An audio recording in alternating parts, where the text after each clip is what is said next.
Are you ready to learn what red flags keep an eye out for when looking for love? Then we got you covered. I'm Brianna. And I'm Alex. And this is the podcast where we unpack reality TV and call out the bullshit. So that you show up confidently while dating and in relationships.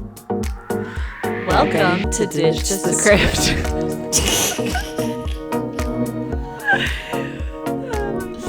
I love it. Hello. Hey. How What are up? you? Ooh, today, tired. But generally, yeah, I know. Let's do Preaching to it. the choir. Sunday We're sleeping. tired. You know what, though? Doing this gives me life, so I'm grateful for it. Completely agree. Mm. It's almost, I was like, it's almost like therapy for me, even though it's so not that, but in a way it feels like that. It's like, oh my God, I need this weekly chat. Yeah, actually, like, there's something about, like, obviously it's really great to be able to carve out a space and really, like, talk about the things that you're going through directly. But you know what? Sometimes we don't have to fucking talk about it. Sometimes we can just do the things that we enjoy, and that is energizing just as well. Oh, like, hell yeah. That's food for the soul. Oh my gosh. Yeah, if there ever was true chicken soup for the soul, it's this. Yeah, it's hanging out with your bestie. Yeah, and talking about so many cool things on a philosophical level, but also just like a real life level too. Relatable. Yeah, totally. Relatable life stuff, professional stuff. Yeah. I think we're lucky in that, like being in the profession of, like, interpersonal relationships, like, it's just so fun. It's so fun. Oh my God. Yes, it is. It is. So, yeah. It's we're having a good exciting. time. Yeah. Alex and I were going back and forth this weekend a bit via voice note, just, like, catching up on, like, dating stuff. My dating stuff. My dating stuff. And so something that, like, I wanted to talk about here with my professional on hand is a change in tune that I've had lately, which I feel like is absolutely serving me as I'm, like, dating a bit more casually. Because, like, for anyone who doesn't already know this, like, I am a veteran dater. Like, I have been dating for a very long time. I've spent most of my adult life single and not in relationships. And a lot of that time I spent absolutely hating dating. I hated it. I hated it. I don't know. How did you feel? How did you feel when you were dating? Oh my God, it was so frustrating and annoying. I mean, it happens because it's just like something's got to give. Like, isn't there someone out there for me? Like, yeah, you're like, it's Groundhog's Day. It's the Twilight Zone. You're stuck in a fucking, like, crazy loop. And you just feel like, am I in a glass case? Does anyone see me? Is anyone hearing me? Yeah. And I have had so much more experience feeling like this doesn't feel worth it, feeling really jealous of, generally feeling pretty jealous of, like, friends of mine that were in, like, committed partnerships. And this is just being me super real, like, not necessarily jealous of them and, like, putting that energy out there, because I love my friends and I want them to be happy and I share that happiness with them. I do not put that on them. When I feel those big feelings, like jealousy, some uglier stuff, like, I reserve that for my own time. Right. Because I care too much about the relationships to, like, let that bleed in. But in particular moments while I was dating in Boston, I'd be, like, in the cold, 20 degrees out at night, you know, got the cute outfit on, the little jacket, huffing and puffing on my way to a first date, someone that I'm meeting from online that I'm not even certain that I like or is even worth me leaving my house, my warm house, on a Wednesday fucking night when I have work tomorrow and every other day after that, and being like, my married friends don't have to do this. And being They did at one point, though. Yeah, but you know what? They didn't. Because they didn't. They because met they all met in school. Those lucky bitches. Yo, exactly. So I'm painting this picture to just give people that weren't with me on that journey to, like, I was valid for feeling frustrated, but I also want us to know that, like, when you live in that emotional space and that's your view on dating, that is how you show up. Yeah. Yeah. I had a friend that was like, Brianna, like, dating should be fun. I was like, it's not. It's never been fun. She was like, well, that's such a bummer, and then maybe you shouldn't do it. And she was right. Oh, yeah. This is something that, you know, in Ready, Set, Swipe, my group that I'm with right now, we were kind of talking about this the other day, because she's like, I'm just annoyed and I'm frustrated. And she specifically was actually complaining, or venting, I should say, about a guy who rescheduled on her twice. And she's like, to me, that's just not okay. And I'm like, why? What's that about? Like, do you never allow yourself to reschedule? And she was like, no, I don't, because that's not what you do.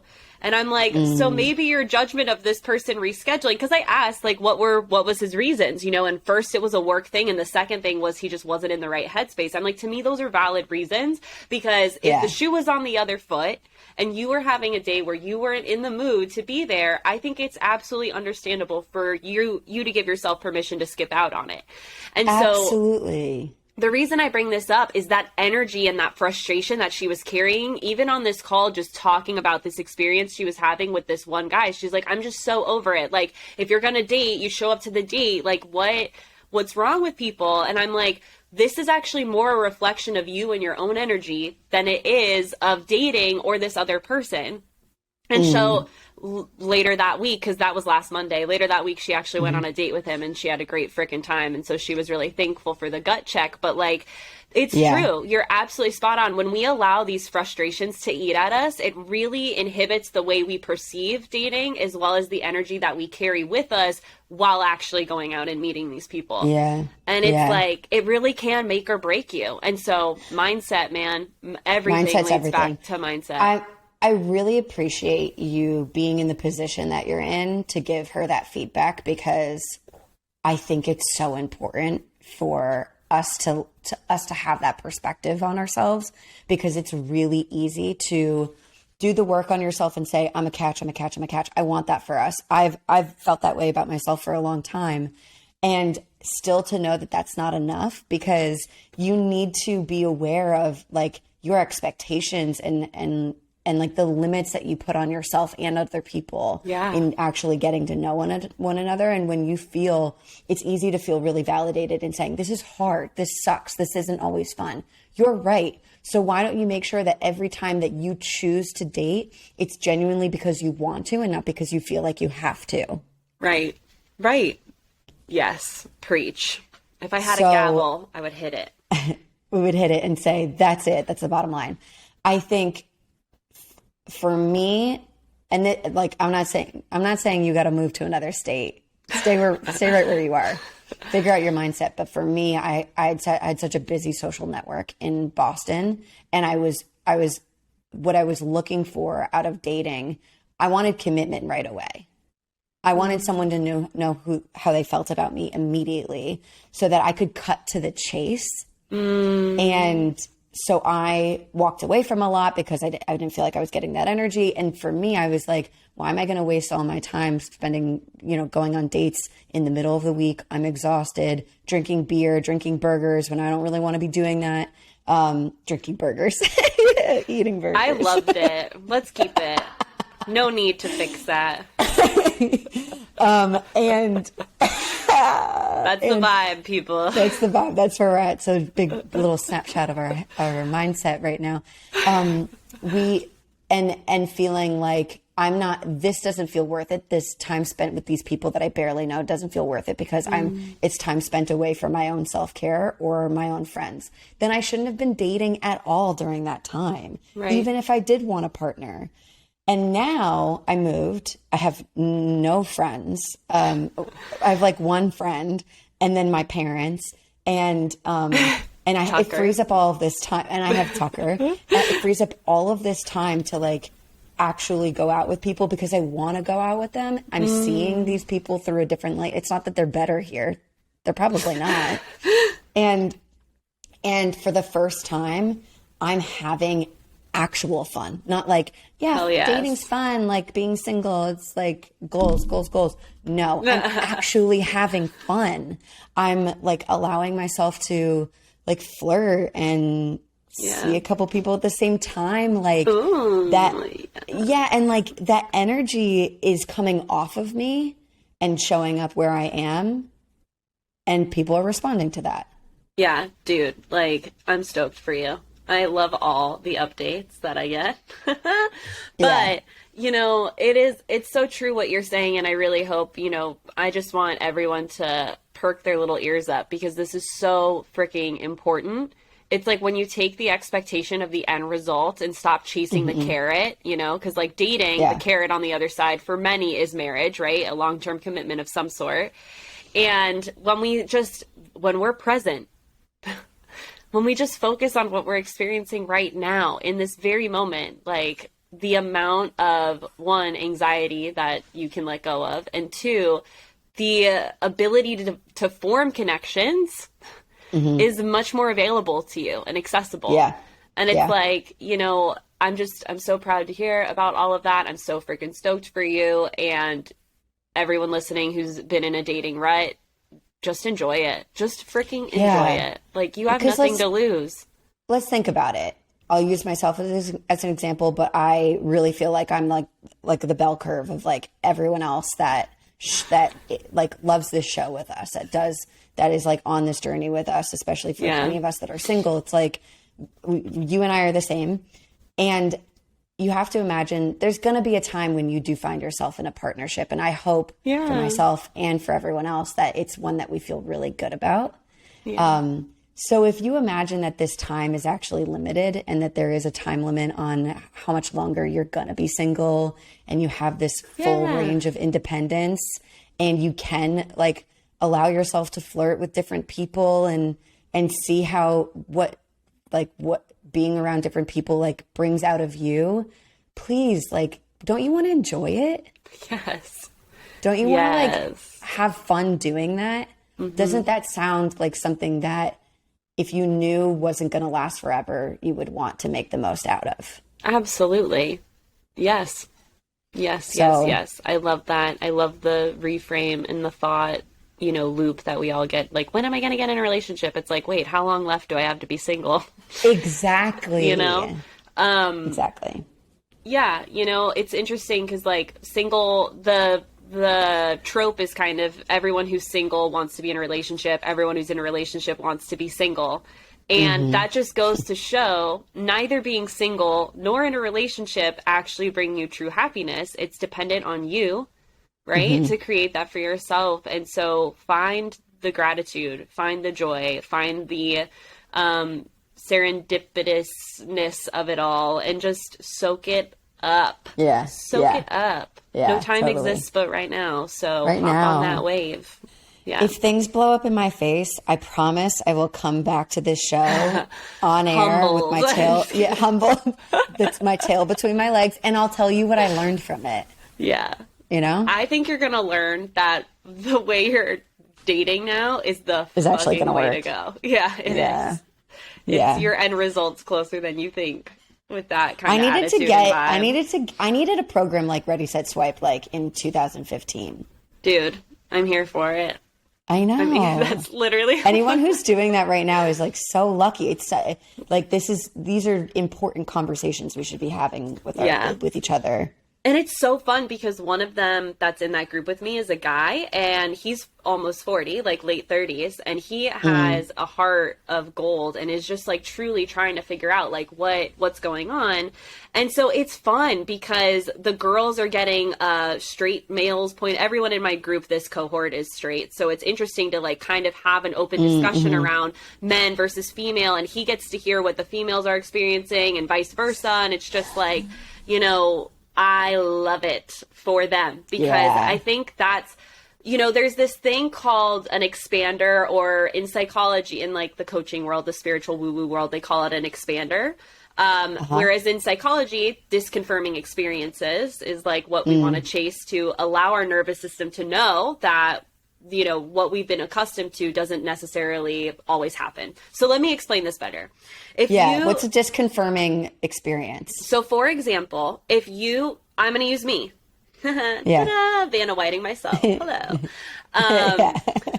So I grew up in a household where whenever I would try and express my emotions, I was told, you're sensitive. That's not what I was gaslit, right?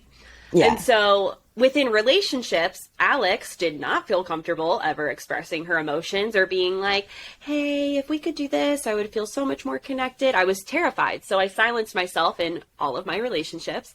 And so when I got into a healthy relationship and I spoke up, because at this point I had made the commitment to myself, because I've learned, okay, not healthy for your partner to gaslight you. So let's find a partner who you feel safe expressing yourself with, right?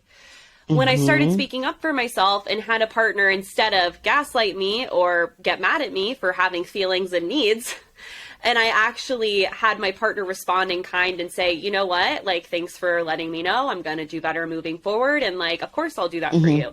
That's a disconfirming experience, because it's disconfirming the limiting belief that if I speak up, I cause problems, or if I speak up, I'm going to be... So that is a disconfirming experience. It allows your body and brain to say, oh shit, partners like that actually exist. I can actually set a boundary or do whatever. This is safe. Right. Yeah. So that's what a disconfirming experience is. And so within what I'm talking about with Ready, Set, Swipe, women hearing a man say, these have been my struggles with dating. This is what I've been getting from women. And for them to hear, you know, like, oh, this is his story. Because he's a really, like, he's a cool dude. Well, and if he's in his late 30s, he's got experience under his belt. He's been through this. Yeah, he's had a few couple serious relationships, and he's like, he even admitted on the last call, he's like, oh, actually hearing you say that makes me realize like what I could have done better. So like he's open to like learning and growing. Yeah. And so they love that, because women have this limiting belief that men are trash and they don't give a shit about a woman's feelings and that they aren't willing to grow. And that's not true. There's men out there who give a shit about their mental health. In fact, it says that on his Hinge profile, because he sent me screenshots of what his Hinge profile looks like so I could give him feedback. And it literally says that on there. Like, I value someone who appreciates their mental health. And that to me is sexy. Mental health is sexy, you know? So it's like, totally. It exists. And so for him to see women investing in themselves and being like, okay, this is what I want to work on. He's like, okay, women like that exist too. So it's really fun to have this container where everyone, without even realizing it, they are having these disconfirming experiences that are allowing them to show up on dates without the jadedness, without the already the expectation that's set of what the outcome's going to be. So it's been dope. You're bridging a gap. It's bridging a gap. It's really important. And I've said this about a lot of things, not just specific to dating, but if men and women are able to commit to like having de-escalated but like serious conversations, honest conversations about our unique perspectives, and check when we start to get defensive and feel like we need to defend our entire identity group to say, well, this is how women always feel in these situations. Like, really, like, sit back, listen, let them talk. And we expect that we're going to get the same kind of respect in return. We will learn a whole lot from one another. Absolutely. I feel that way about politically as well. Like, yes. if you want any opportunity for us to bridge a gap and be able to, if you want the group that you feel so disconnected from to better understand you, your needs, your struggles, you're going to need to talk to them. And two, you're going to need to hear them as well. Yeah. So I love that. I think that's a really beautiful example of why that works and why that will individually benefit each of those people in that group if they choose to take all of that worth from that experience. Yeah. So cool. It's love been that. Freaking great. Yeah. Well, we hope everyone's exhilarated, because we are. Okay. We're so exhilarated. We have. So exhilarated. We can't see it, but we feel it. All right. We are finally wrapping up Married at First Sight, season 14. God. What a long road. And, we're going to go through it. We're going to get on to the second episode of the Ultimatum. If we have time, we'll get to a question from the internet. But let's just deep dive. Let's go, as Mario would say. Right into it. Yes. Okay. MAFS decision day. Woo! Generally, should I spoiler alert this? which I don't know what you're going to spoiler over. I'm not, my telepathy is not quite fully functioning yet today. So That's my spoiler. We're just going to roll with it. My Okay. spoiler alert is that everyone stayed together. dude, I know. I was glad that I called it with Jasmina and Mark and Lindsay, like Jasmina, Michael, Mark, and Lindsay. But Katina and Olajuwon, I was surprised. I thought for sure he was going to be like, nope. And he started to say that. I really thought it was going to be no. I didn't like any of it. I didn't. No, like any me of neither. It. Me neither. Listen, disclaimer. Just because everyone walked away on the show together doesn't mean that they should have. Agreed. In my opinion. Yes. Oh my God, I was yelling at the freaking computer because that's television. where the television, but I watch it on my laptop. So, Cute. yeah, I was yelling at my laptop during that one especially. So we'll get there. We'll talk about it. Okay, where do you want to start? I don't know.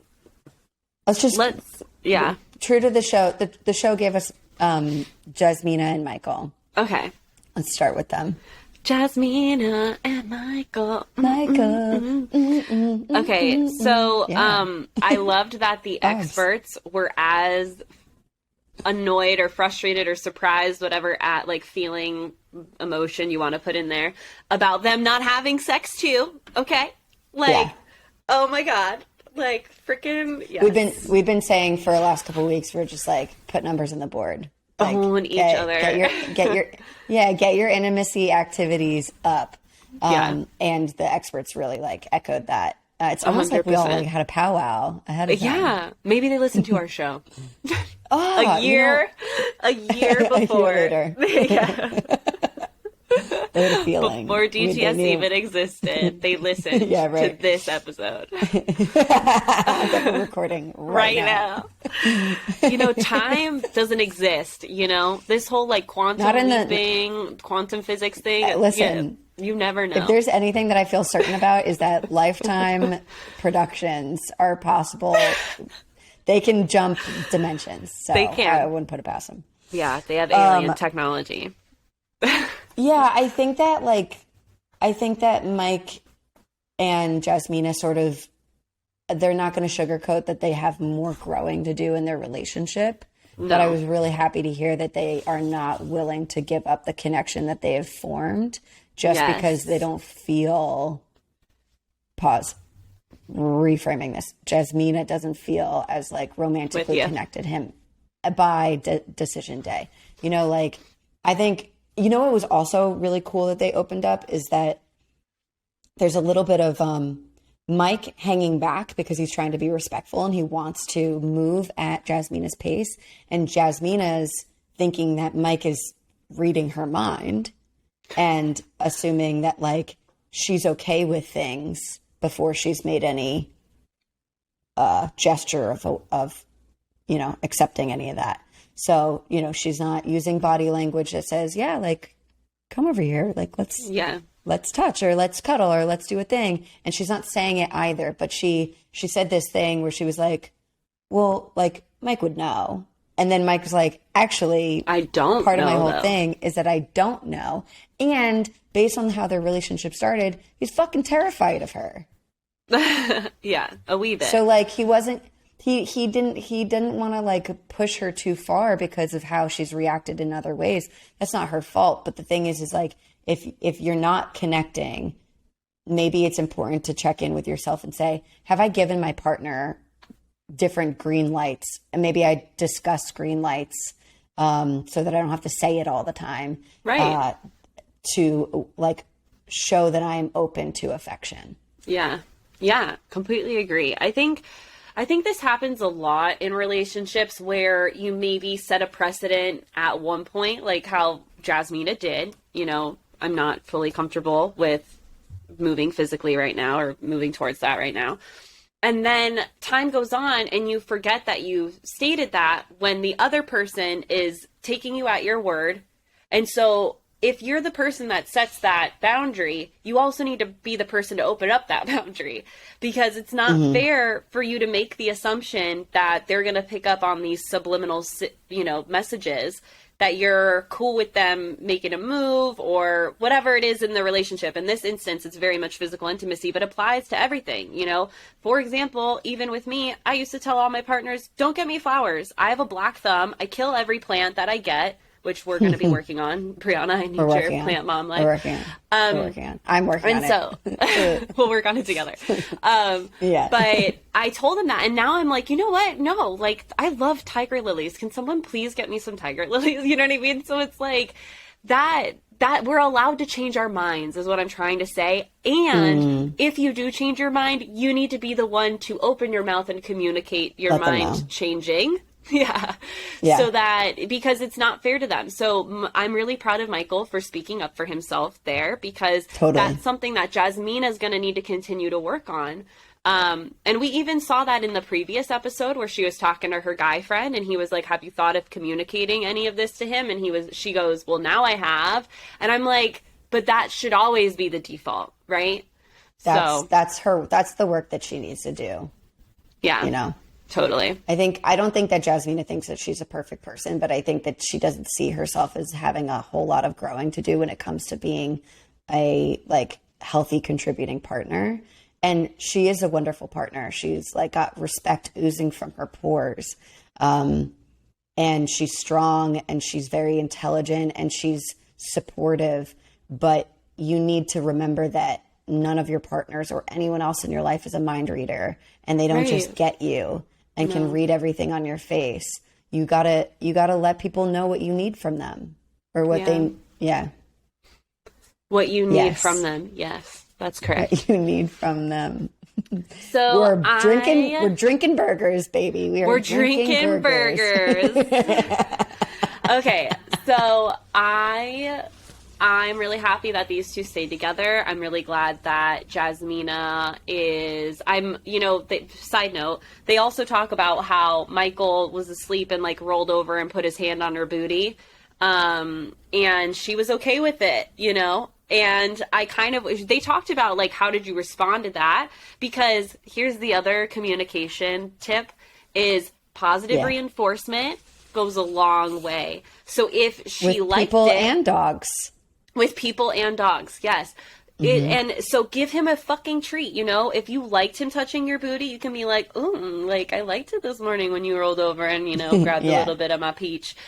However you want to say it. But, how Alex is such a dork, the way she flirts, but that's okay. You know what I mean? Find your own words, but, say it, give them, oh, hey, I liked it when you did that, thanks for that. Yeah. That was that worked for me. And because that's what they're looking for. And so they had talked about that.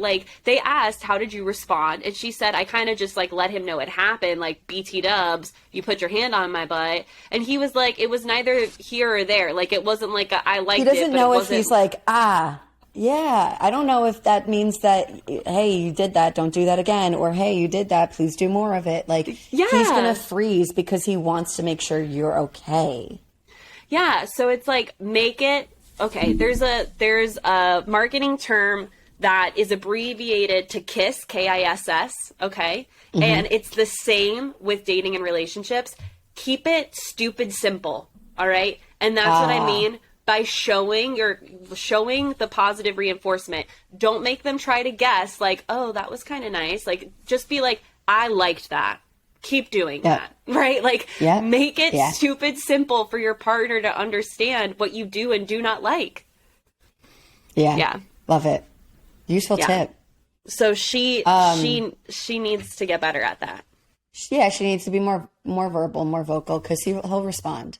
And he needs to continue to be vulnerable and show those parts of himself that typically he keeps locked away. So but if they continue to do that, they will have a very beautiful, solid relationship. Yeah. And we'll check in on them. Maybe we'll call them and be like, hey, besties, how you doing? Oh my gosh, the second we're done recording this episode, I'm going to Google real quick to see if they're still together. I might go Instagram lurk too, because I haven't done that yet. That. So no, me neither. I'm going to do it. Okay.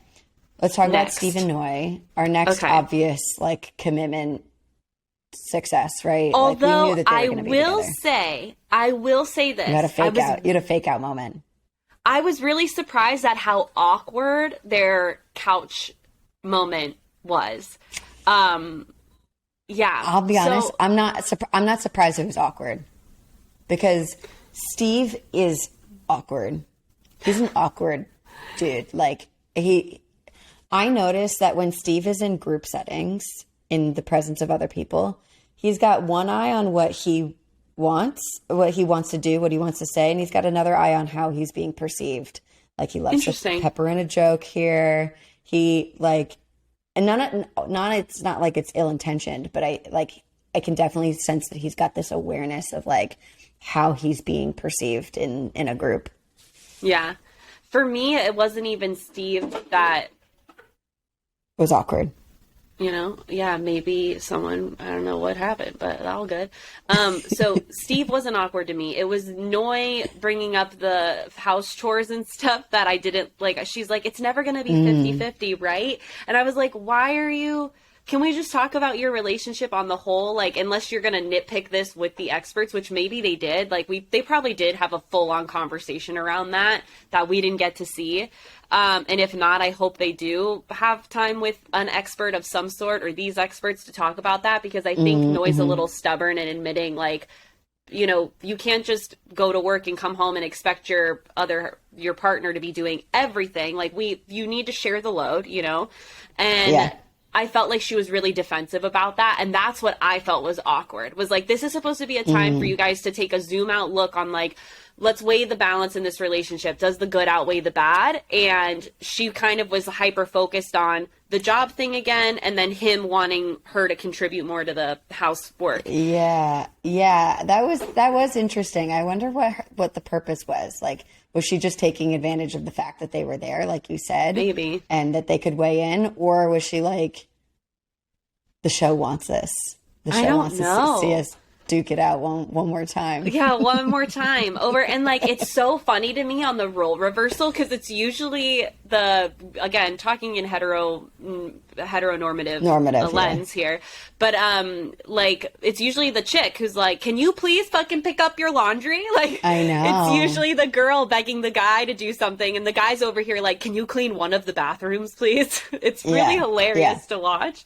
But yeah, and it's just, I hope they iron that out, because if they don't and she stays hyper focused on it, it's going to eat at their relationship so much. Totally. Anyway, their results. Drum roll.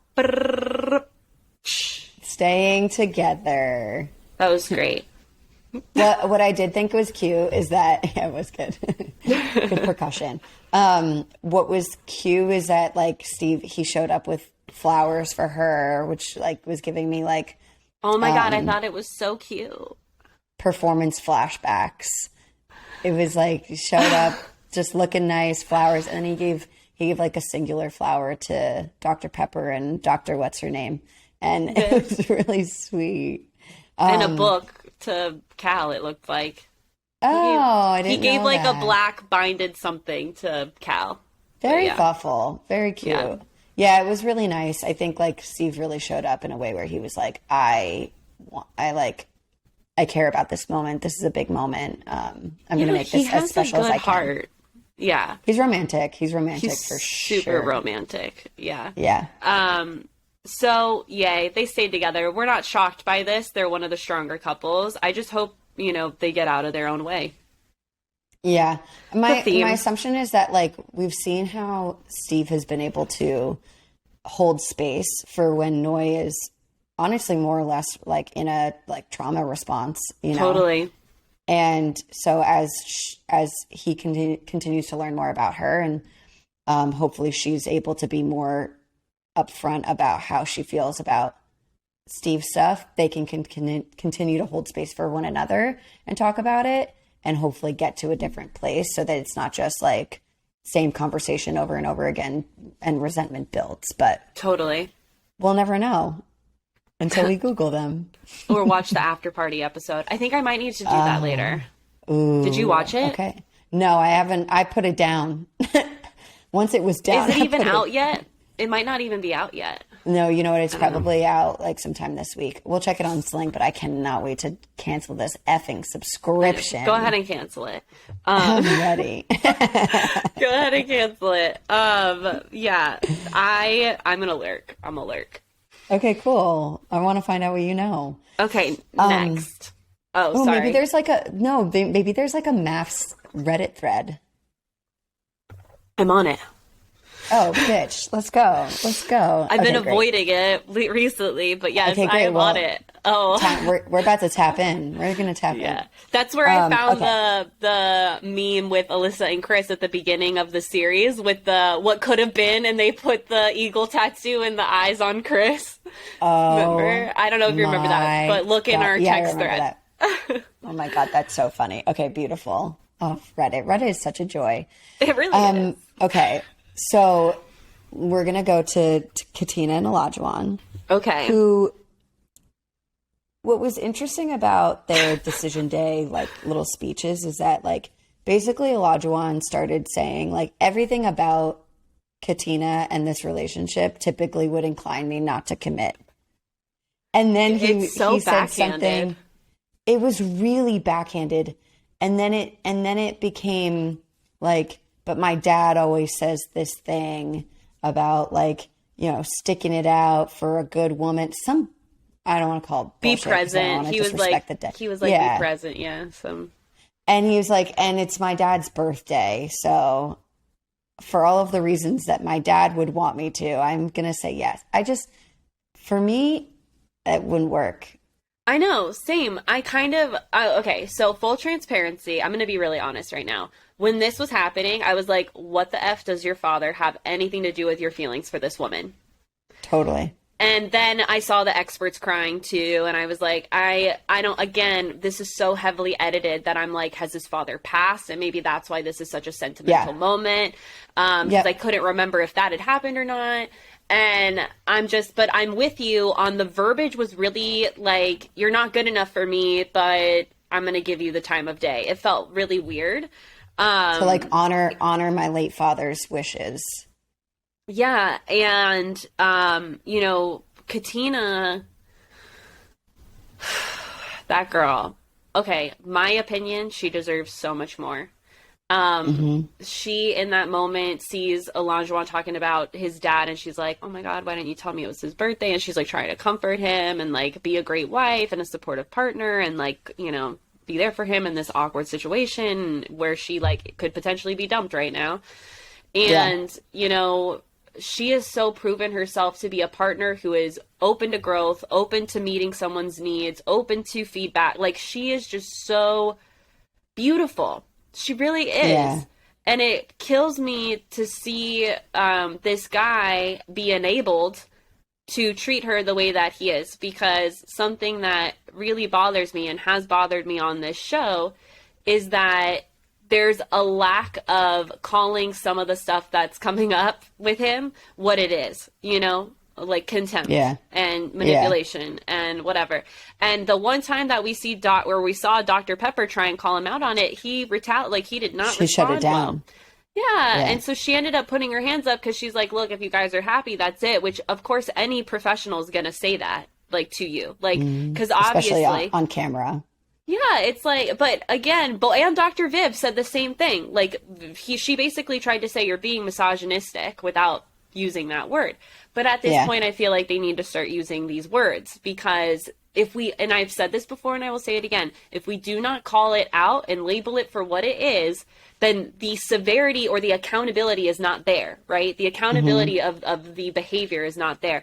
So it was hard to watch because it's like everyone's like cheersing champagne and has their tissues out about like, oh my God, how romantic. And it's like, really? I'm terrified for Katina, because if Olajuwon's been on his best behavior with cameras around recording him, I'm scared what's going to happen when that's not there. I am. Full transparency. Yeah. I'm a little concerned. Yeah. I share and that I hope with you. I'm wrong. We could desperately totally want to be wrong. Our watching experience has been given to us through lots of different lenses, lots of different edit cuts. Like, narratives that are sort of pushed to the forefront to make us feel something as an audience. And so we have to leave space for that. But what my blind experience of observing their dynamic has been like for this whole show is Olajuwon sets these crazy expectations. And the experts mentioned something about this where it's like he sort of moves the new goalpost, right? Yeah, that's exactly what I wrote. He moves the goalpost. It's like it was the cooking, and then it was about the family stuff and the cleaning. So what happens in a relationship dynamic that is set up this way, when one partner clearly has the like position of power because they are setting the goalpost, and the other person is just doing everything that they can to meet the needs and the literal demands, that when you feel that you are never actually safe and you're never just receiving and accepting affection and love because you are just who you are and working on things together as like a shared, evolution of a relationship. Whoa. Yeah, exactly. Right. You will accept any measure of praise, measure of praise. So we've seen that in Katina a bunch. And then so we get to decision day where he literally says everything about what's going on here would incline Olajuwon to say, I'm out. And then here's the reason why I'm saying yes. Even that, Katina's like, she could breathe, right? She could breathe. She feels good. But it's like, are any of us not hearing what was just said? Exactly. How that was phrased? Like, all I'm hearing is this person doesn't want to be with you. Yeah, if you and I were sitting on that couch, like, let's envision you and I get a call from Lifetime and they're like, I would be down to hang out with Pastor Cal, Dr. Pepper, and Vivian. Yeah, Dr. But let's just pretend they cast us instead as the experts for next season. A very good choice on Lifetime's part. Yeah. And if we were on that couch watching this interaction, I would literally be like, I'm not going to let you guys get to do, I'm making the decision for you. It's annulled. Yeah. Like, I'm taking all of your autonomy away because I need to protect Katina in her better interests for the future of her life. And Olajuwon, you need intense therapy because the way you talk to women is not okay. And the way you think about like partnerships, it's like, oh my gosh. Not okay. Yeah. So,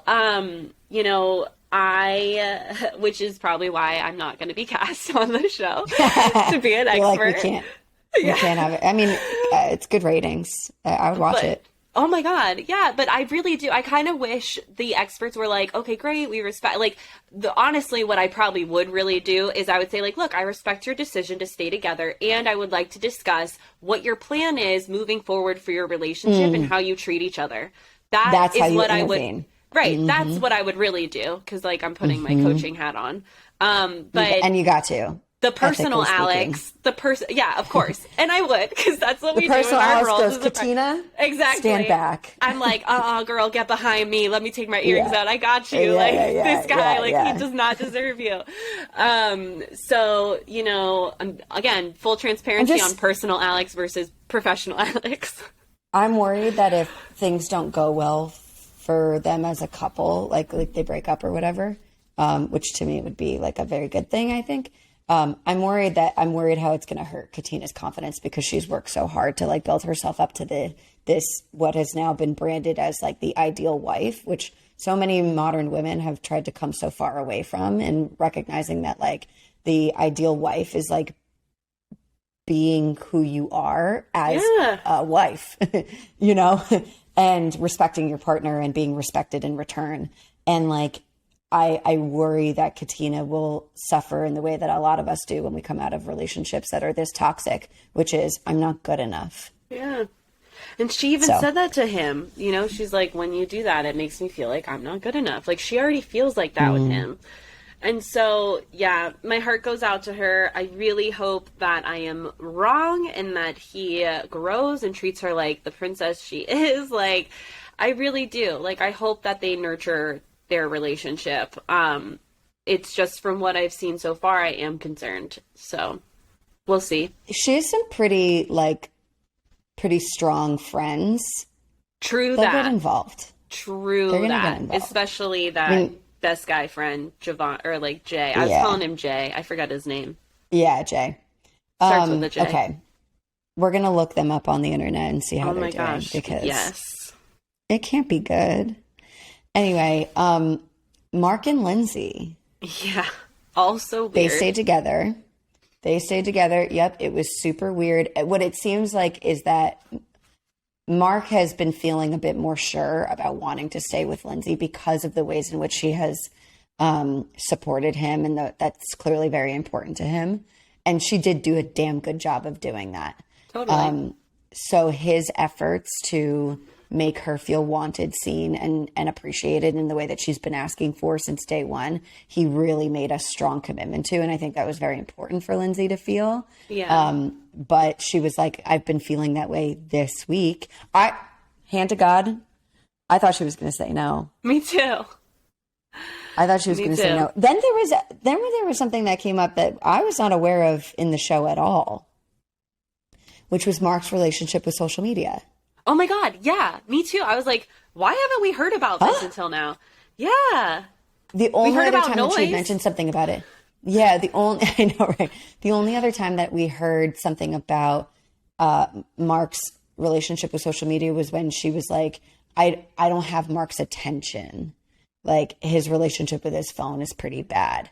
And because we have such limited information about what that's about, we were just really getting it all on this like last decision day moment. I feel like Lindsay was like, we have the experts.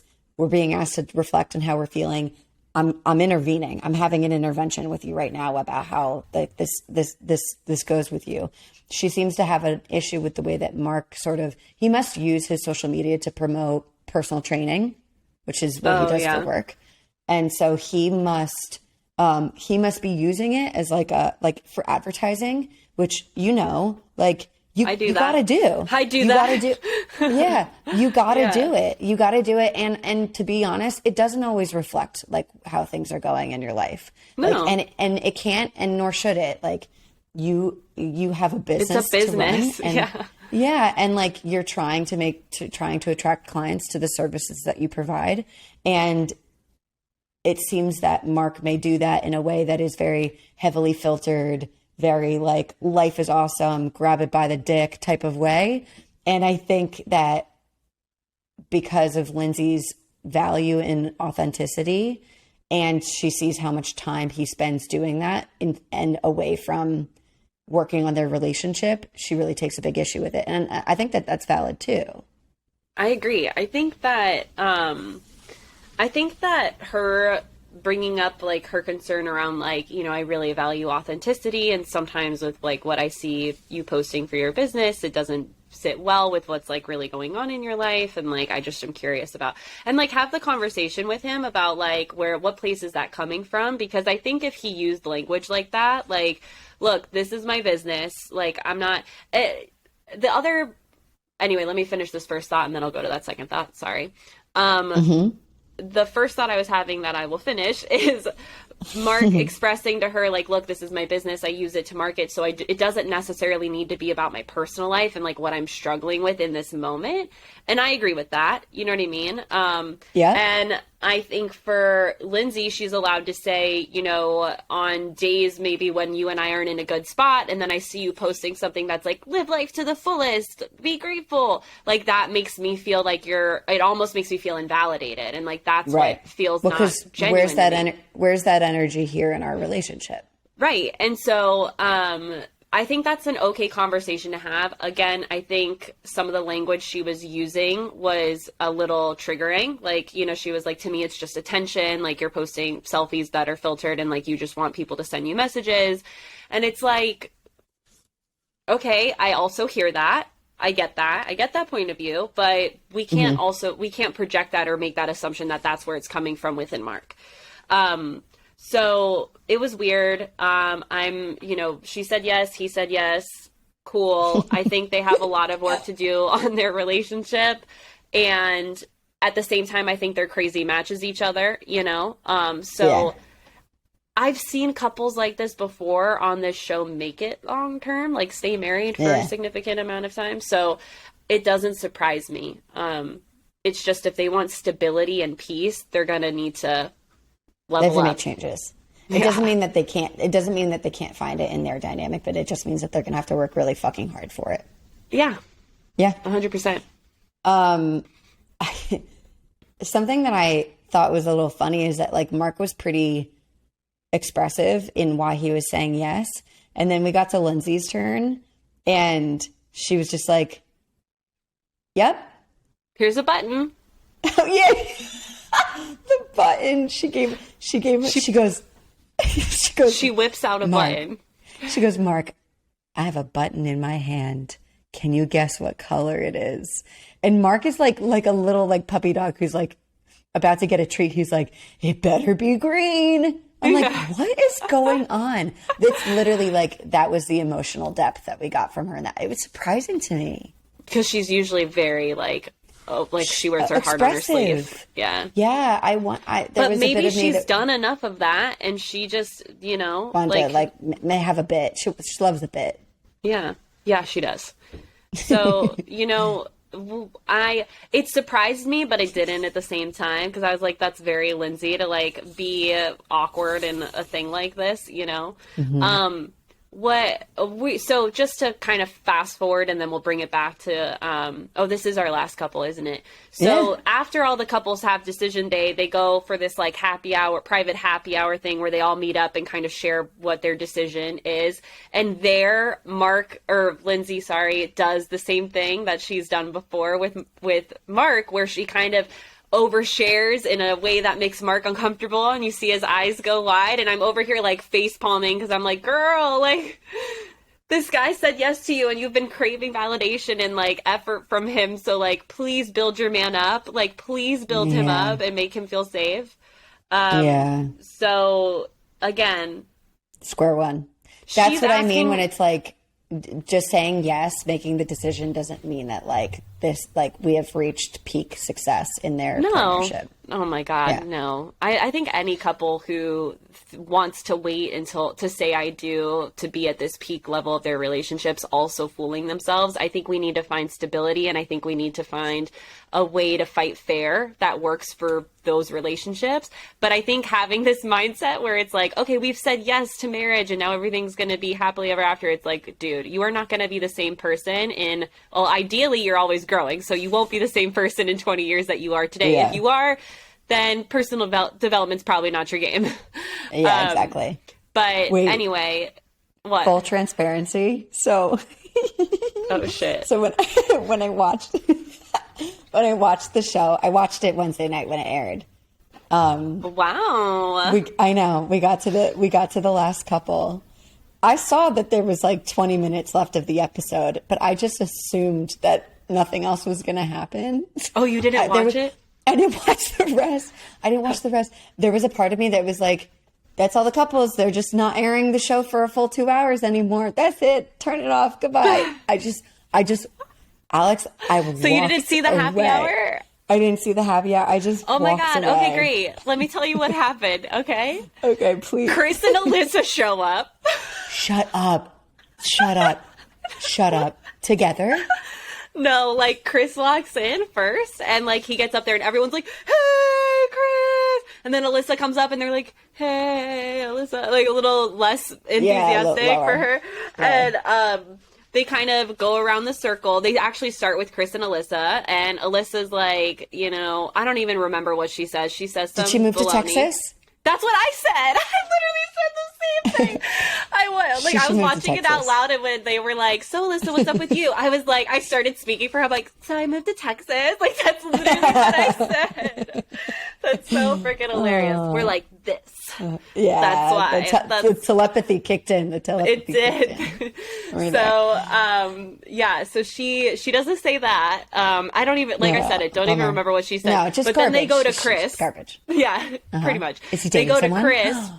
He's like, I've started dating again, and we were all like, hey, the whole group was like, yeah, I get it. It's like, and then after that, they never show Alyssa again. Like the camera crew just was like, Chris, Mark and Lindsay, we're done with her. Olajuwon, everyone, and then Chris, they didn't even show her. Good. But yeah, they basically go around from couple to couple sharing like, this was our decision, this is why we decided, and so they all decided to stay together. Cool, yay, love, and moving on with their lives. I do think it's interesting that a couple of our couples have decided to live apart right after deciding to stay married. So I'm assuming Noy and Steve. Wait a second. Let me look at my notes. No, actually, she, yes, temporarily, but then she admits, she's like, I think we should live together. Okay, but cool. she straight up, I didn't like this actually. I got a little like, I'm like, Noise, what the sassafras? Cause she was like, do you want to like work on your place before I move in and make it like wifey approved at like getting rid of that couch? Cause I don't like it. That's how she said it. And I was like, could we have worded that any better? Like, hey, you know, I'd love to be able to come over and start like renovating your spot for us. Like, are you cool with that? Like, make it fun. Why does it need to be this condescending? Like, I don't like your couch and it's not good enough for your wife. So like make it a team thing instead of a you don't know what couch I like thing. It's spicy in like a kind of mean way. Exactly. But Jasmina and Michael actually decided to live apart temporarily. I could see that happening. Yeah, and so I think it's going to be hard for Jasmina to like make some compromises. Yeah, I mean, and I think that's partially why they give them this neutral space so that it feels less like this is my space that you're entering. But I think very much for them, that's going to be a challenge moving forward in their relationship. So I just think it's interesting. It's if it was me, I would want to continue living with my person to continue getting to know them, because I think you learn so much about someone when you live with them for an extended period of time. And, you know, the fact that they're living separately for now, I'm concerned that it might slow down the progression of their intimacy. Definitely. Maybe I'm wrong. Maybe absence will make their hearts grow fonder. Maybe it allows them to be a little bit more intentional with how they show affection with the time that they choose to spend with one another. Yeah. It could be that. So I don't like, again, my full, I don't know. I don't know how that's going to impact their marriage for good or bad. Who's the other couple? Who's the other couple that's going to live apart? Oh, okay, the Steve and Noy temporarily. Yeah. Until he gets his stuff together. Mark and Lindsay got a place together. Okay, great. Yeah, and then Katina Olajuwon. We didn't really hear. I bet did they're make the move joke. Into his place. That's what I am thinking. I did make the joke about her. I was like, is Katina going to ask if she can paint his place yet? Because, like, I don't blame her for wanting to renovate it and make it cuter, you know? But he was really clear when he took her there, like, no, this is my spot. So it's like, yeah. If that wasn't foreshadowing for absolutely fucking everything else that they've been through. For real. Nothing is. Yeah. Yeah. So, always my way or the highway with him. So anyway, yeah, I did make that joke, but we didn't actually hear what happened. So anything. I think when I lurk them, it will reveal all. Yeah. Ooh, bonus content. Ooh. Okay. That's it on Married at First Sight. Go us. I feel like we deserve a medal trophy? Or a check. A check. Both. I would love some ¿Por money qué no los for the dos? work that. Why not both? Yeah. We need some. I feel like we are entitled for compensation for what we've been through with them. For real, I feel like I got jerked around. We did. Okay. We're putting it to bed. We love Goodbye, you, Married at First Sight. Thanks. Yeah. Thanks for everything that you taught us about ourselves. So long. Okay. Yeah. Ultimatum. Yeah. Ultimatum. So oh my in God. this episode, this is episode 2. And what's happening is it's like, it's the continued week of everyone dating each other. There's a lot of shared group moments that I wasn't expecting. Oh yeah. It's feeling very like we're living on a compound and everyone's just fucking one another and we're all like still buddies and bros all the while. It could just be like a mindset thing that you're in it and therefore you're allowing for a lot more to happen. But you and I were talking about this a little bit last week. I wouldn't be okay with any of it. No, I think this show is like so disgusting. Weird. So disgusting. It's weird. Because even if like, look, full transparency, because I do this a lot. I insert myself into this situation and I'm like, what would I do if I was on this show? First of all, I would never go on it. Yeah. But if I had to, I would definitely be the person being served the ultimatum because I would never do that to my partner. And so if I was that person, I would be like, I'm going to go find a new connection and see if anything comes of it, because the reality is that the fact that you pushed me, or like I'm on this show with you, there's no trust. It's already done. Like there's no, oh, let me go live with someone else and then come back and live with you for 3 weeks and like feel trusting and loving and like we can get through that together. Like, no, you basically just cheated on me for 3 weeks. Like, publicly. You know? Yeah. And I don't want to watch that back. And I don't want to hear you talk about all the things you don't like about me, like with other people, and use that as a way to connect with someone else, which is so not healthy, which is why I'm always telling clients, if they're talking shit about their ex, especially right in the beginning, not a good sign. Like that is not, we don't bond with other people by putting other people down. Like that is not healthy. Yeah. So, everything about it's pretty gross. This show is toxic AF. Yeah. There's no other way to put it.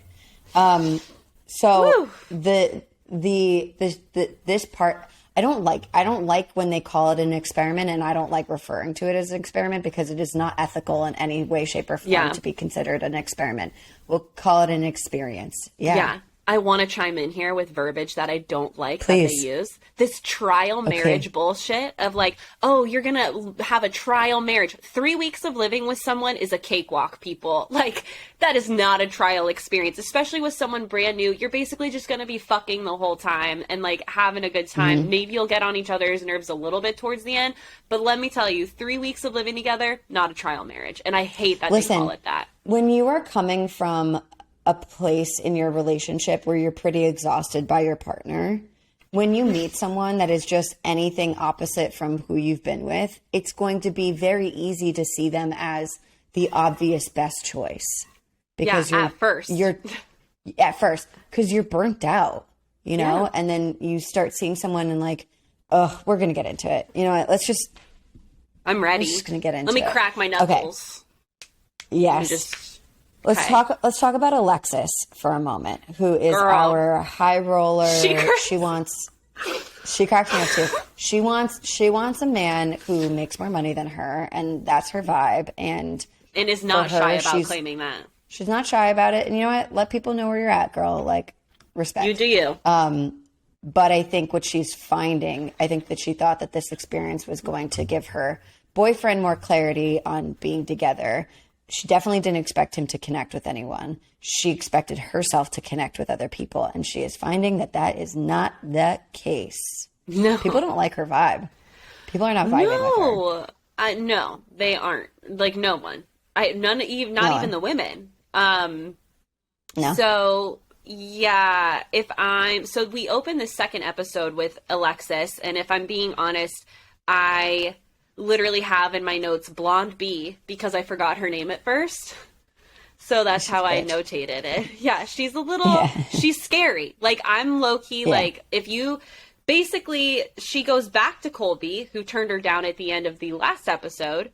And I don't know, maybe she was too drunk to remember this, but she basically sits him down and is like, I want you, I see a future. And they have this whole conversation again.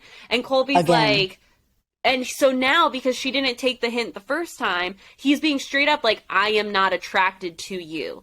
And then she goes... I wanted to ask you this question. Yes, go. Does that make him... You know, she's like, he's an asshole for saying that because, like, I look like his girlfriend. First of all, none of you look like one another. No. Two, does it make someone an asshole to be honest about not being attracted to someone when they're pointedly asked? Absolutely not. Absolutely not. Absolutely not. And she gets so nasty and then has the freaking balls to be like, I don't believe that. I think that's an excuse. And it's like, how dare you say that? You don't know him from Adam. Like, He's being honest with you for the second time. He was kinder about it the first time because he wanted to let you down easy. Then you got all up in his grill. So now he's kind of having to like make it hurt a little bit more to really paint the picture for you. And you're still retaliating, like trying to put him in his place, trying to like, and then she walks away and in her confessional, she's like, I'm an attractive woman. Like I look the most like his ex here, which by the way, why does that even matter? It should be about like, are we connecting or not about who you look like. And then she goes up to Colby's ex, Madeline, who's talking with Alexis's ex, Hunter. So she just makes herself look ridiculous. And in this awkward way is basically saying, like, you deserve more than Colby. Like, trying to, like, do, like, a bad girl move. Like, I see you, girl. Like, we're worth more because that guy clearly doesn't know our value. And, like, tries to position it in this way, but doesn't articulate it that well. And just looks like a nutso, like full transparent. I didn't know what else to say. I was like, this poor girl, she is so lost in her emotions. Ego's so bruised. Yes. So bruised. Yes, it was pretty cringe. And that's what I put. Yikes, ego wounded. Yeah, very, very, very cringe. At the end of the episode, so basically everyone's dating each other, and at the end everyone has to like stand up at this weird round table moment and then say who they want to be with for the next 3 weeks for their, quote, trial marriage. And I don't even know if Alexis chooses anyone. Does she? No, here's what happens with this. Or should we leave it for the end and come back to this? Because I don't want to spoil the other connections. The rest of it. Yeah, let's go through some. But I want to talk about this because it's insane. Okay, we're going to. It was a pretty big moment. Let's talk about Hunter. Hunter is... I love that we got to know him a little bit more. Agreed. He seems like one of the more mature. He's older than a lot of the other guys. And he's not really like putting out the like, I want to get to know people vibes. He's just sort of being himself and like being respectful and like talking to people and seeing what happens. And I think that we saw him show up pretty specifically when April was going through something with her partner, the person that she arrived with, Jake, and he saw that she was crying and he was like, I got you. What do you need? Do you like, you're upset. You're okay. You're great. You're strong. Like, talk to me if you need something. Like, I will hold this space for you. No judgment. And that sparked something in April while she's talking to him because she's like, oh, this is how you deal with conflict. This is how you deal with big moments. And I felt like for April, it was her disconfirming experience of I can be emotional and a man's not going to run away. I think Jake doesn't know how to handle April's emotions. And so he probably tries to get her to stop crying. Like says something like, don't cry. And like kind of shuts it down instead of just letting her vent and air her shit. And Hunter did that. And she was like, maybe that's something I'm missing in my relationship.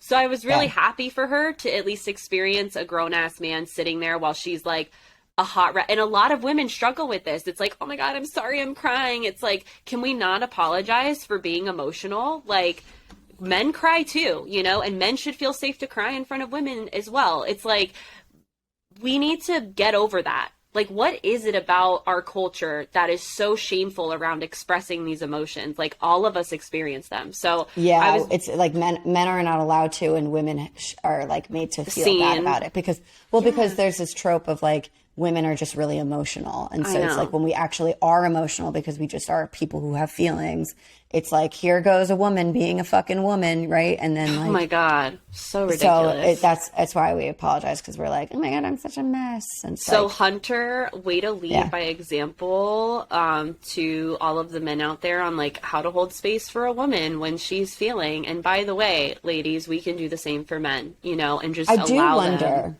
I do wonder. It's easier to show up and hold space for someone when it's not being directed at you. Oh, yeah. So I wonder, like, I think that this was, as you mentioned, perfectly on time. It's a disconfirming experience for April. I wonder if that would continue to be how Hunter shows up for April, if April is reacting emotionally to something that might occur in her and Hunter's dynamic. You want to know why I think that's a yes? Why? I think this is who Hunter is. He's a good dude.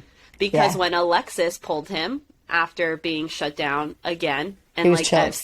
He was chill, and she was sitting there with her ex while he's connecting with other people, and she's seeing that, and she's getting turned down, not making connections with anyone, and she's sitting there complaining to him about, like, I came here with you, and, like, I can't connect with anyone, and, like, she's basically, like, I thought it was a really awkward conversation to be having, and he just sat there and was just nodding, and just, like, letting her do her thing, and he was just like, Yay. And he felt empathy for her, and, like, whoa, dude.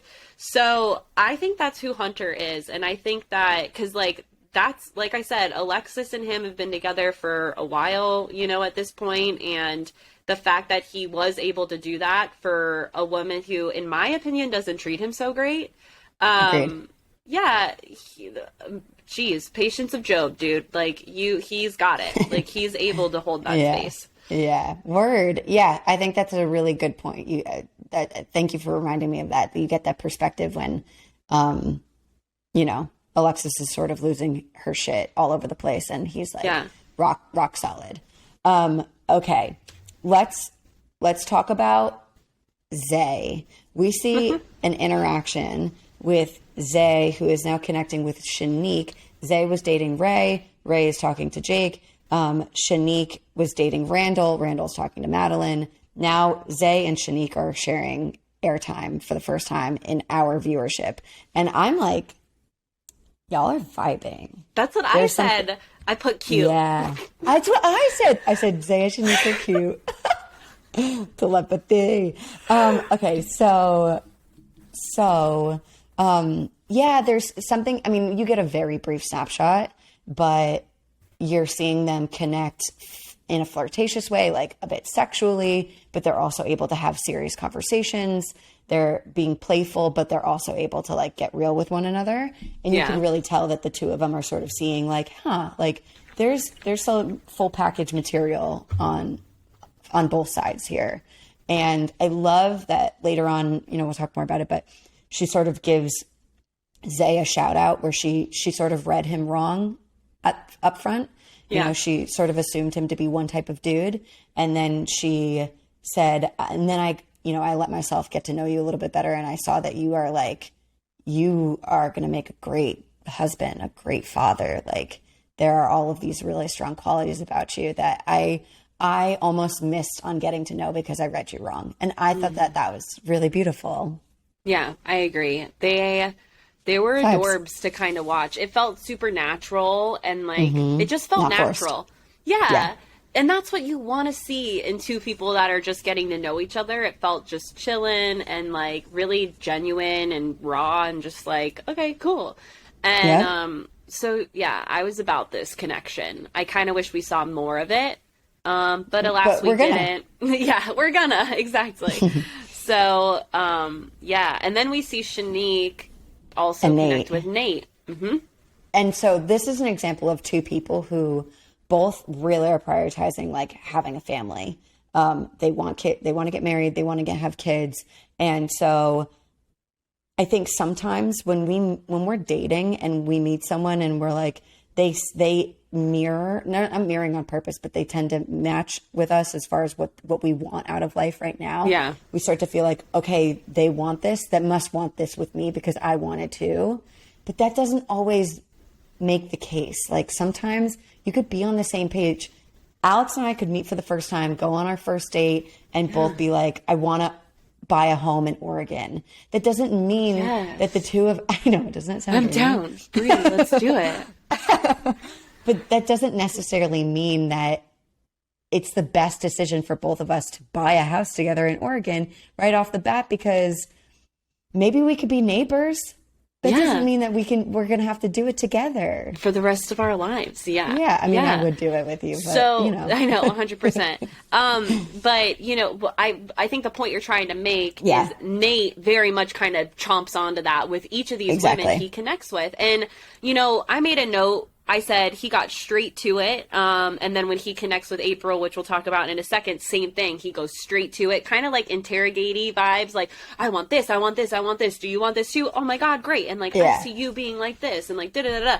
And it felt a little love bomby because I was like, I couldn't tell is this coming from like a place of insecurity and like needing to find a connection, or is this coming from a place of like you're trying to manipulate so that you still leave here with a connection so you don't look like the dude that just doesn't make a connection? I didn't feel the latter. I do believe the former, and I think it's a bit of a time constraint because he's already with someone that he loves, but that doesn't want the same thing as him. So for him, he's like, I'm trying to meet with these women and see who wants the same thing as me. Who wants to have a child unfortunately, with me. that just Yeah, and unfortunately that means like really serious conversations really quickly. Now, when I first saw these connections, like between Nate and Shanique and Nate and April, who both all really want like marriage, babies, ASAP, at first I was like, oh, Nate's going to do very well in this experience because he wants what these women want, but that doesn't necessarily mean that it's going to be with a that match. person. So sometimes we have to lay off the marriage goals, the baby goals, so that we can allow the connection to build and breathe. Yeah, because let me tell you, getting a ring on your finger and having a baby with someone does not equal longevity. Yeah, it doesn't. Exactly. Connection and stability and a foundation of friendship does.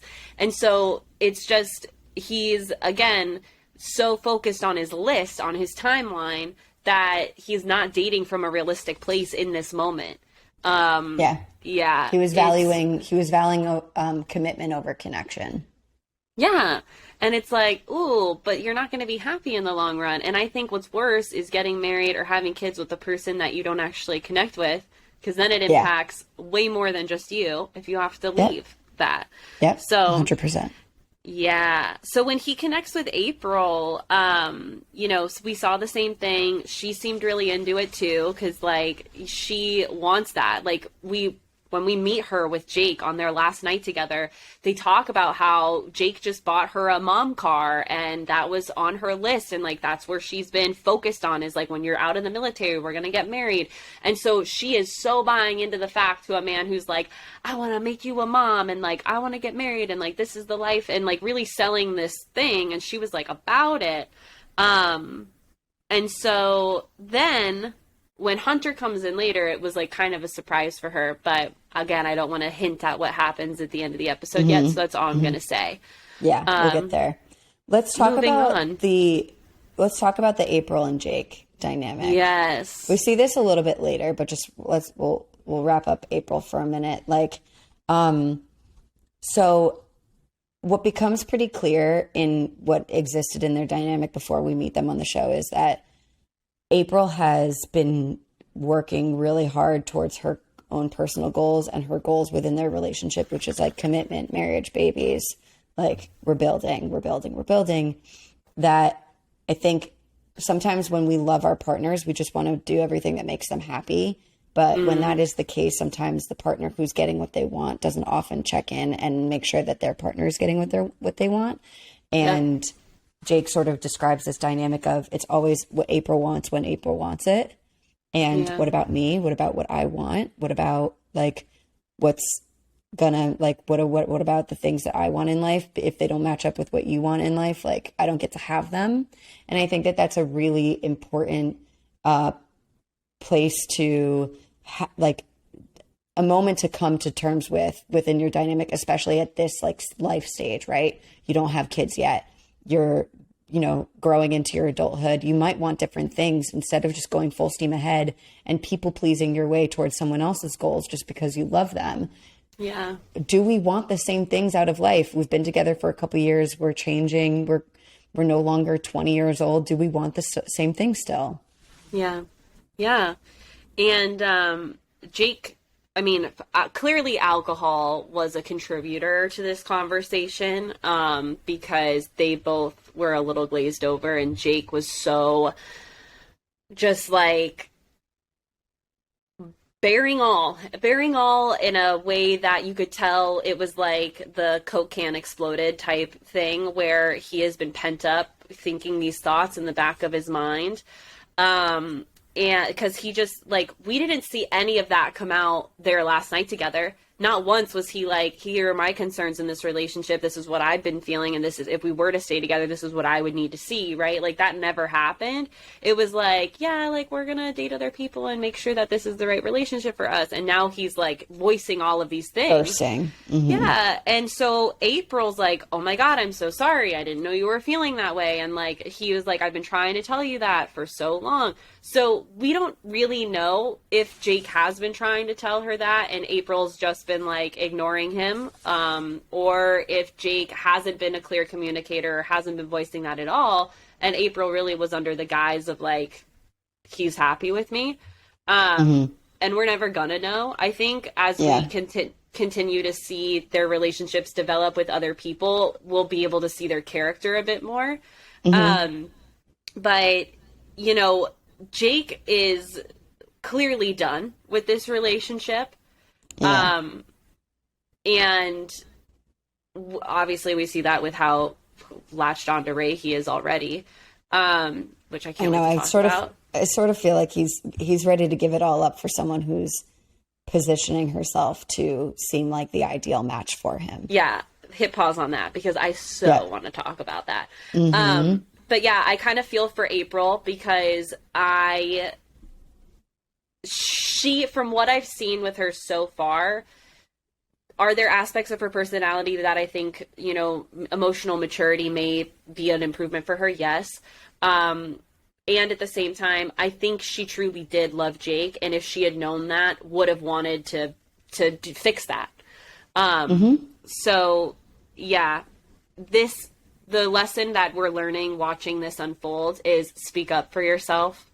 Speak up for yourself. Don't keep your mouth closed because it will build up resentment and you'll have a Jake moment where whether it's too much to drink or you just snap one day because something happens and you just emotionally word vomit on your partner, that is where you're like in the deep waters of like, oh my gosh, can we make it out of this or not? It's a lot of unlearning to do in a moment. Exactly. Whew. So yeah, that was heavy. It was heavy. And just to kind of clear up, that is when after that discussion, that's when she starts to cry and Hunter comes and consoles her. So just to clarify the order of that was her moment where she was daddy vibes. I'm into this. Okay. Well, let's break it up a little bit. We're going to talk about Madeline and Randall, who I have a lot of feelings about. Oh my God, me too. Madeline, Randall, and Ray and Jake. I have so many things to say. Lots of feelings. And then we eventually have to talk about, oh my God, Lauren and Colby and Lauren. Colby and Lauren. Yeah. Okay. So Madeline and Randall. Madeline and Randall are really interesting to me. So I'm maybe passing judgments where I'm not deserving of passing judgments. However, Madeline has been in relationships back to back to back. She never really dated. She sort of, it's very clear she doesn't like her partner anymore. Yeah. He had like a funny little getup that included a cowboy hat. She was like, of course he wore the fucking hat. He wore the hat. She does not like him. She doesn't like him. Like, girl, like, why'd you even, anyway. I think that it's very clear that she is looking for better sexual chemistry with someone else. Like she and her partner may be stuck in a rut of, I only am ever the one to initiate sex. I don't feel wanted. I don't feel desired. I feel like we're in a pattern that like can't be broken. And I just want to let people know that like those dynamics exist. They're real. Those ruts are real. You can work on them in your partnership. Totally. Like, sometimes when like the way that she was talking about, she was having this conversation with Randall that to me felt like went way beyond boundaries. It wasn't bro. It was sex bomby as fuck. It was so sex bomby. Gnarly. Yeah. And different in the way that Zay and Shanique were sort of like toying the idea with like some sexual innuendos and like giving like a little preview of like what that could be like. Yeah. This was sex forward, rated in R. a way that was very like, again, in a different way. I'm positioning myself for you to like, I'm using my sexuality to like tempt you towards, like away from your partner and towards me. Very like siren-esque, because I know that it would be lovely to assume that Madeline and Randall just like hit it off and vibed, but Madeline, Yeah, but like Madeline has had her eyes set on Randall since the minute that they sat down before anyone knew even anyone's names. So she has made him a target since minute zero. And I think that she has done exactly what she is used to doing to get what she wants. Agreed. And allow this person get lost in the fantasy of her. Yes, it's so manipulative to me. I was another cringy moment, dude. You know, it's weird because like Colby brought Madeline there because he's like ready to marry her. He is about her. And she keeps saying like, I'm not ready for marriage. Like, you know, I wonder if I'd be happier with someone else. But she doesn't always articulate exactly what it is about Colby or the relationship that she's not satisfied with, other than making these underhanded comments about him having this like performance personality. And so when she starts talking with Randall and Randall asks her about marriage, she starts with this whole, like, it really should be a partnership, you know, like, how do we get along? And then she says, and like, what about the sex life? And so he asks, and that's kind of like, you know, are you the initiator? Like, what's that about for you? And then she just paints this picture of like, you know, there's nothing she says this, there's nothing I wouldn't do to please you. And she just wants to jump on it. Like, really, at the end of the day, she wants to fuck him. She wants to fuck his brains out, have fun. But I also want to say sex is great and not going to sustain your entire relationship either. Right. So, well, she's also making these like blanket statements about like, this is just how it should be. You should do everything. No, that's not how the fuck it goes. Like, sex is a unique conversation that the two of you have that also comes with boundaries and preferences, and like it's part of the dynamic. It's not this, that's what a woman should do. Like, ew, save it, miss me with all of that. And it's threatening. Like, it's like, ugh. It felt icky, and it felt just really, like I said, manipulative. Like, not coming from a place of like, like I tend to initiate, and like I kind of like to be the dominatrix in the bedroom. Like, she could have said it like that. I didn't need like a play-by-play of like everything. It just felt like she was really trying to get him to envision this like animalistic, like if we were together, we would fuck all the time, and it would just be relationship bliss, and that's what I want for a partnership. Also, not sustainable. Like, I can guarantee that there's exactly, and I can guarantee that Madeline being like, you know, I like to initiate all the time, like, I'm sure that's true, and I'm sure there's gonna come a time where she's like, Randall, why don't you ever initiate? So so I don't know, man. I don't trust her. I don't think that was super kosher. I don't know. I got weird vibes from it. Also, she sort of missed because she's like so blinded by her like attraction towards him and like seeing the end result, which is that the two of them live together. She missed that Randall was like, I like when the girl initiates more. Yeah. And then they just never fucking talked about that because it's not what she wants. Yeah.